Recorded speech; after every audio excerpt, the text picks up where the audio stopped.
Yo, yo, yo, what's good, everybody? UFC Vegas 79 is in the books. Let's talk about it. Let's break it down. Fucking crazy card last night. We had some really high moments, some low ones too, kind of up and down. Real bummer of a main event, but let's start off with the first fight of the night. Monster at Rendon, Tamires Vidal. Monster at Rendon gets the win. Uh, Decision win. I picked Vidal on that one. She was a minus 260 favorite, and she looked very good in that first round. Great striking, mixing it up pretty good. I think Rendon got her down, and near the end of the round had a pretty good takedown. And then after that, round 2 and 3 was just all Monster at Rendon. She got a great win. Um, let's move on to second fight of the night. Mizuki Inoue gets a decision win over Hannah Goldie. Great win from Mizuki. She looked really good. Her jabs were fucking on point. You look at Hannah Goldie's face, it was just all red. She was eating a lot of shots from Mizuki. And Mizuki was doing a really good job staying on the outside, going in real quick, and just not giving up, her face so that Hannah Goldie can hit her. I mean, she's just constantly moving. Tough target to hit. Big win for Mizuki. Let's keep rolling. Next up, we had a heavyweight fight. Jake Collier, Muhammad Usman. Usman was a minus 145 favorite. I picked him, and he was not looking good early. I think, to me, Collier won that first round. And then 2 and 3 were all Usman. Usman took over and won that fight. I like what I saw from him. Let's keep moving along here.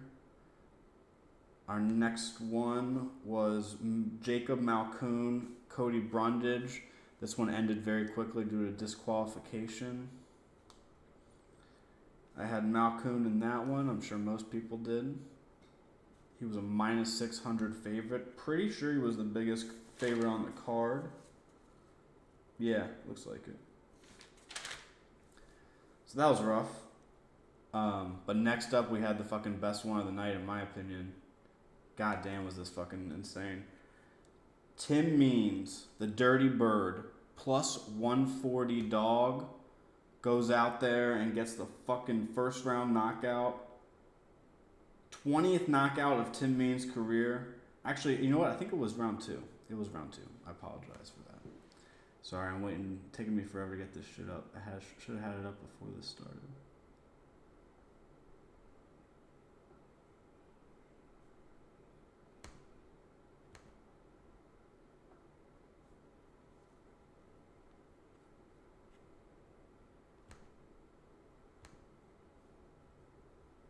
Aha, it wasn't letting me. It was underpassed. God damn it. All right, we're going.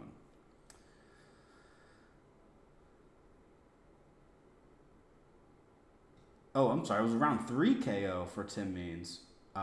He was looking really good in that fight. Fialho had 3 knockouts in a row, losses going into that one. So he kind of, I don't want to say he was, set up for that to happen, but the UFC for sure wanted Tim Means to get a big win there. And that was awesome. Super happy for Tim Means. I had him at a plus 140 dog. And then next up, another dog that got a fucking huge win, Miles Johns. Miles Johns gets a unanimous decision over Dan Argueta. And he looked fucking good. I really liked what I saw. Good wrestling. Good striking. Just all around pretty good performance. And another dog that I had a good feeling was going to win, got it done. I was 2 for 3 on my dogs last night. Tim Means and Miles Johns were the 2 that got the wins for me. Next up, first fight of the main card, Charles Jourdain gets a first round submission over Ricardo Ramos. Good fight. Pretty quick one. Next up, Brian Battle got a round 2 sub over AJ Fletcher. That one was crazy. Out of nowhere, I really thought AJ Fletcher won the first round. He was moving pretty good. He was throwing good shots. it was kind of up and down. I could see people having it both ways. To me, AJ Fletcher looked better, but fuck, round 2. I think there was a scramble on the ground, and just out of nowhere, Brian Battle takes the back of AJ Fletcher, and before you know it, he's got a choke. It's deep, and tap, tap, tap. That was it. Brian Battle got a huge submission win. And, man, next up was another massive fight. Marina Rodriguez fighting Michelle Waterson-Gomez for the second time. First time was a decision win for Marina Rodriguez. And Rodriguez looked insane in this fight. In my opinion, probably best performance of her career. Just so much punishment. She reminded me a lot of prime El Kukui, Tony Ferguson. Elbows, knees. The knees are what led to the finish. Fucking insane fight. I mean, Marina Rodriguez showed off. That was massive performance. I really want to see her get a title fight. I think she needs probably one more big win first, someone near the top. But that was spectacular. Spectacular performance from Marina Rodriguez. I'm a huge fan of hers. I'm for sure biased. I'm probably always going to pick her in fights. Really disappointed when she took that KO loss to Amanda Lemos, because I really thought if she got that win, she's getting the title fight. But she lost out. Then she lost a decision to Virna Jandiroba, but last night was a huge comeback win for her. Gets rid of that two-loss losing streak. She's back in the win column, and in spectacular fashion. Next up, Bryce Mitchell gets a unanimous decision victory over Dan Ige. And this was an interesting one. Bryce Mitchell is a fucking insane wrestler. Insane wrestler, great on the ground. And we knew that, but, I think to me, like, I know that he can wrestle the very best guys in the UFC now. What he did to Barboza was pretty amazing. That last fight with Topuria was tough for Bryce Mitchell. Topuria is a monster. I do think he's for sure going to fight for the title, but he'll probably be a champion. Bryce Mitchell's going to get better. That was an insane fight for him, though. He was losing on the striking.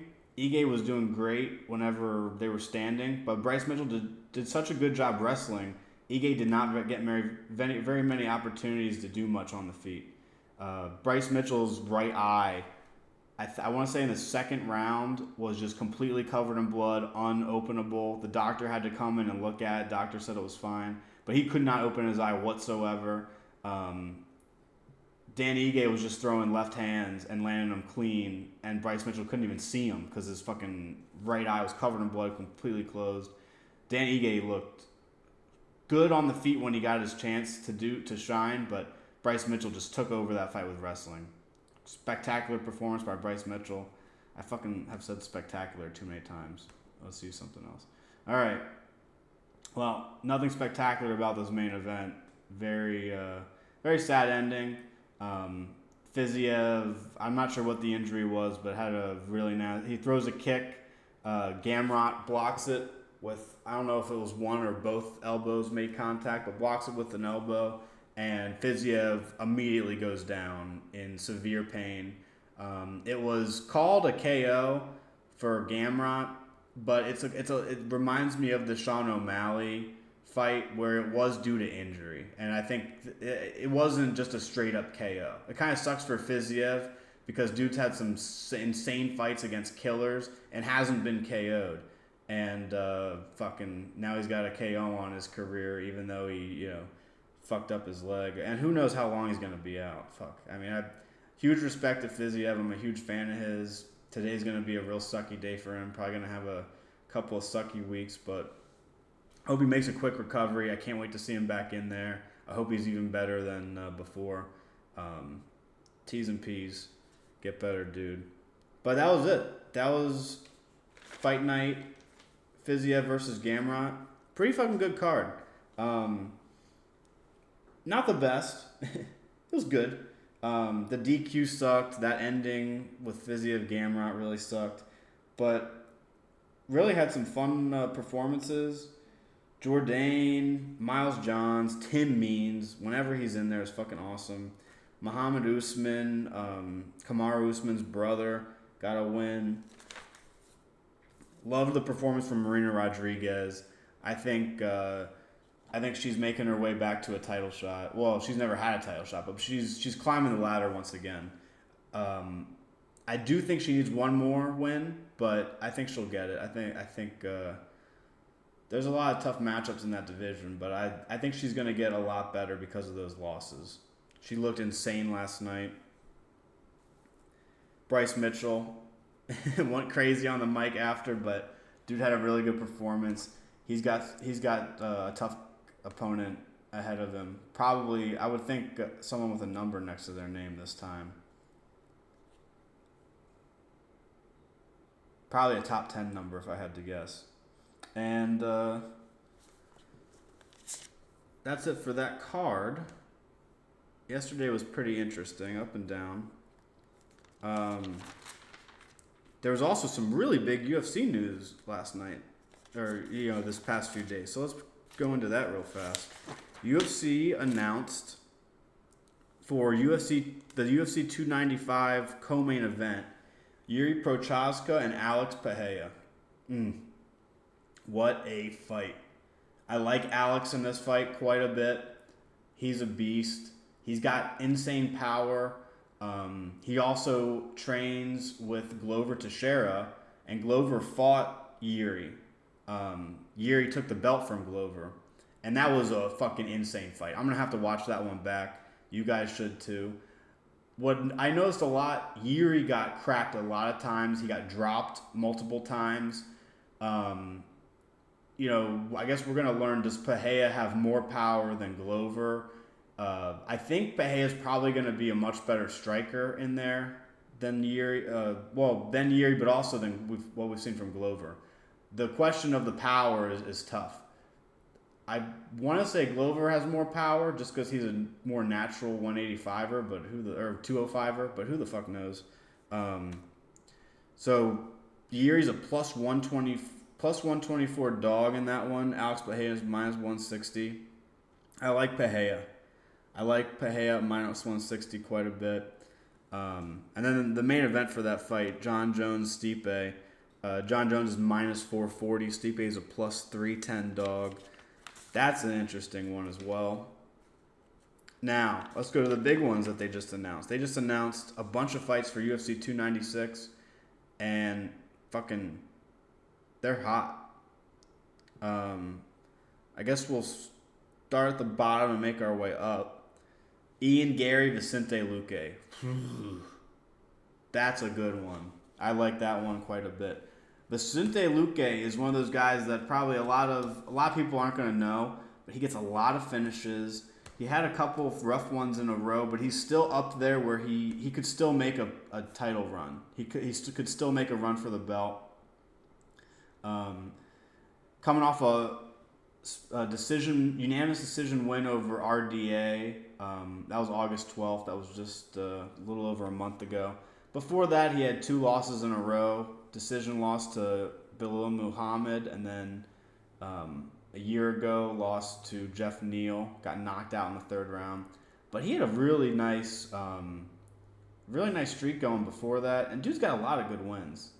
And he's only lost to some pretty good names: Wonder Boy, Bilal Muhammad, Leon Edwards.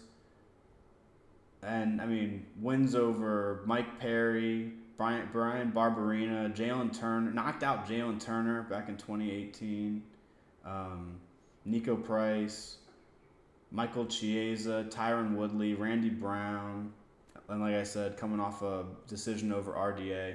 I think those 2 losses were good for Luque. I think he's going to be better because of it. But this is a tough fight for Gary. Ian Gary is a dog. I like him a lot. But this is a big jump to go from Neil Magny to Vicente Luque.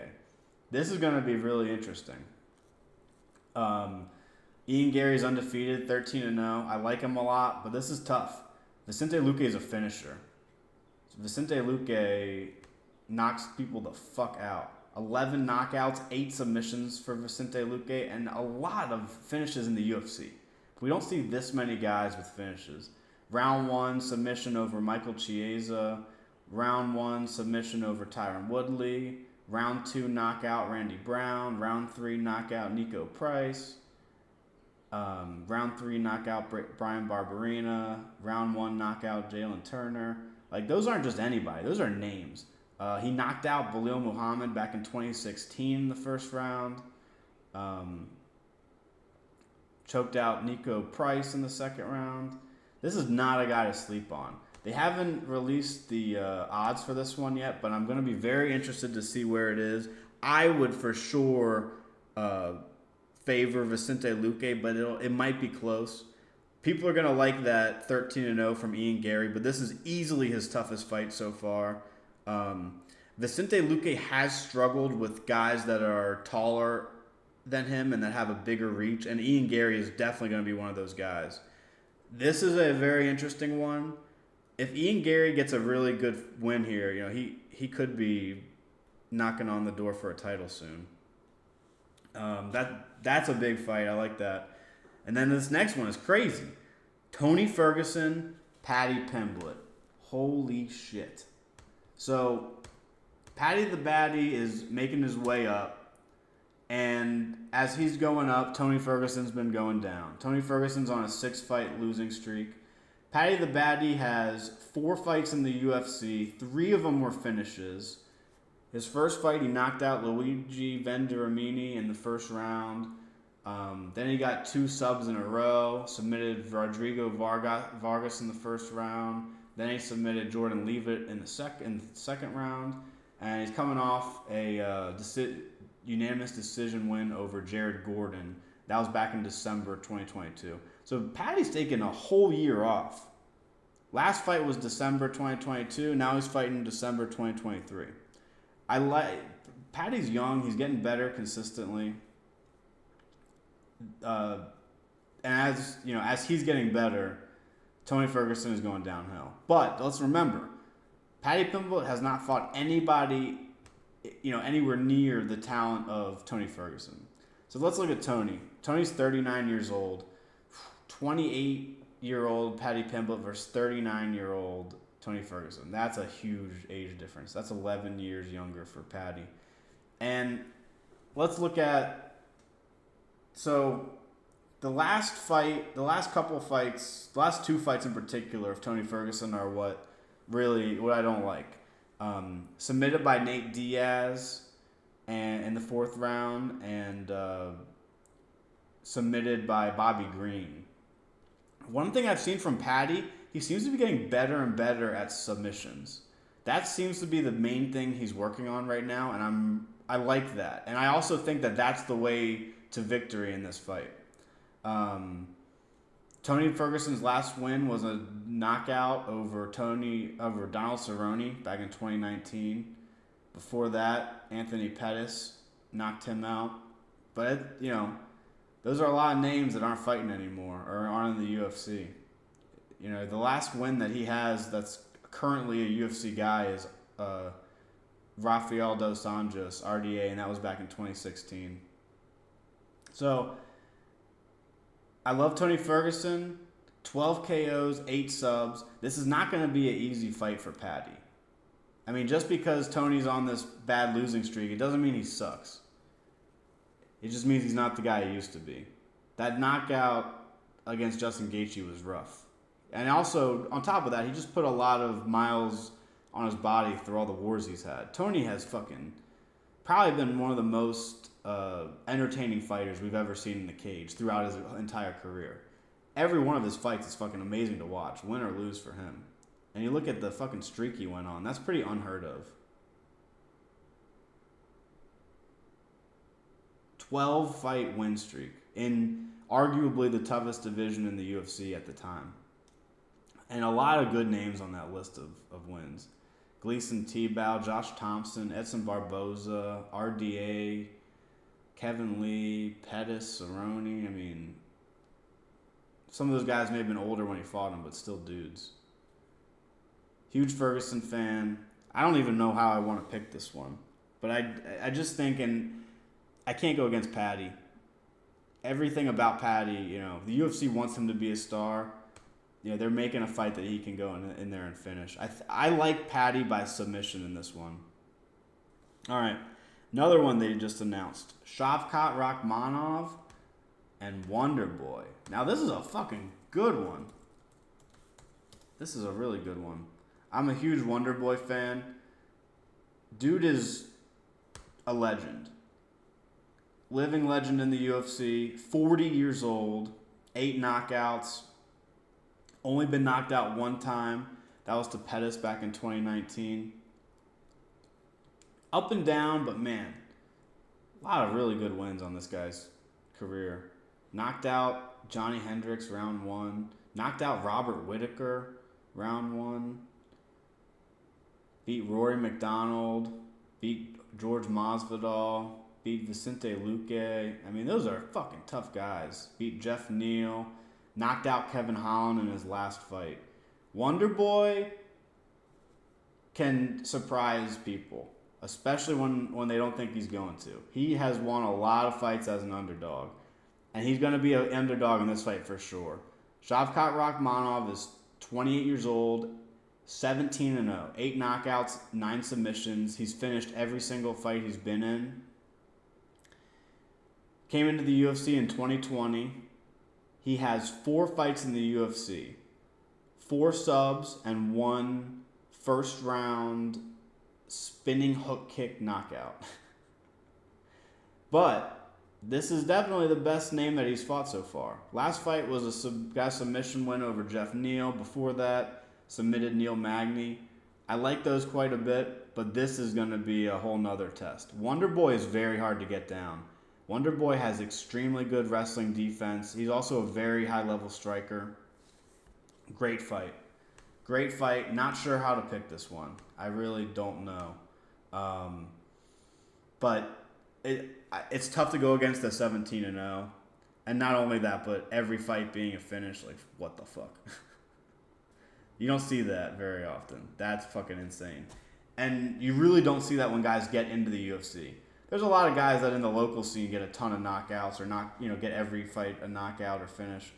But once you get into the UFC, you start seeing guys having a lot more decisions. The fact that he's fought some legit dudes, Carlston Harris, first round spinning hook kick knockout, like fuck.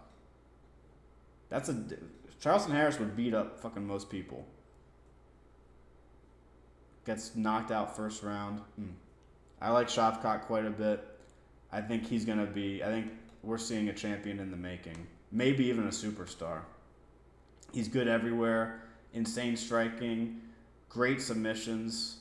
He's very, very scary. I think Shavkat's going to get that win if I had to guess. Next up, Alexander Pantoja, Brandon Royval. Now Pantoja's, in case you guys forgot, is the new champion. He took out, how am I going to forget his name?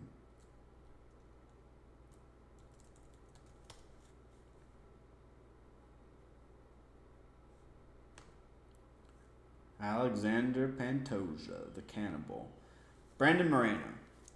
Want a split decision over Brandon Moreno. He's going to fight Brandon Royval. Pantoja is fucking awesome. From Brazil, good everywhere. 26-5, 8 KOs, 10 submissions, 4-fight win streak. These two have fought before, and Royval got submitted in the second round by Pantoja. Beast. And that leaves one more fight. I guess we should break down Royval a little bit. Royval's on a nice 3-win streak. Matheus Nicolai, Matt Schnell, and Rogerio Bontorin. All of those are good wins. But he has he got knocked out first round by Brandon Moreno, and the next fight after that got submitted by Alexander Pantoja. So this is a rematch. And let's talk about this UFC 296 main event, because this shit's fucking lit. Leon Edwards, Rocky, versus Colby Covington. Leon Edwards is 32. He's 21-3, 7 knockouts, 3 subs. Coming off a decision win over Usman in the rematch, or I'm sorry, that in the third fight in their trilogy. Before that, knocked out Usman. I like that Edwards seems to be fighting twice a year. I like it when champs stay, somewhat busy. This is a big one for Leon. This is a tough one. To me, here's how I see it. I see Leon has the ability to finish the fight. I don't see Colby finishing the fight. I see Colby winning by a decision. Colby is a volume guy. He's going to land way more strikes than you and not get hit much. Leon's a really good counter striker, and he lands some big fucking shots. And Leon also is a volume guy, so this could be interesting.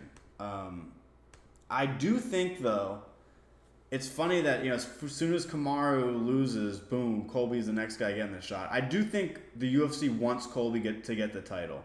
I think Colby would be huge for the UFC. People hate him, and people, for some reason, love to buy pay-per-views because they want to try to watch someone get knocked out. If Leon wins, I think it's by knockout. Colby has been knocked out once by Kamaru Usman back in 2019. Leon has never been knocked out. Never been finished.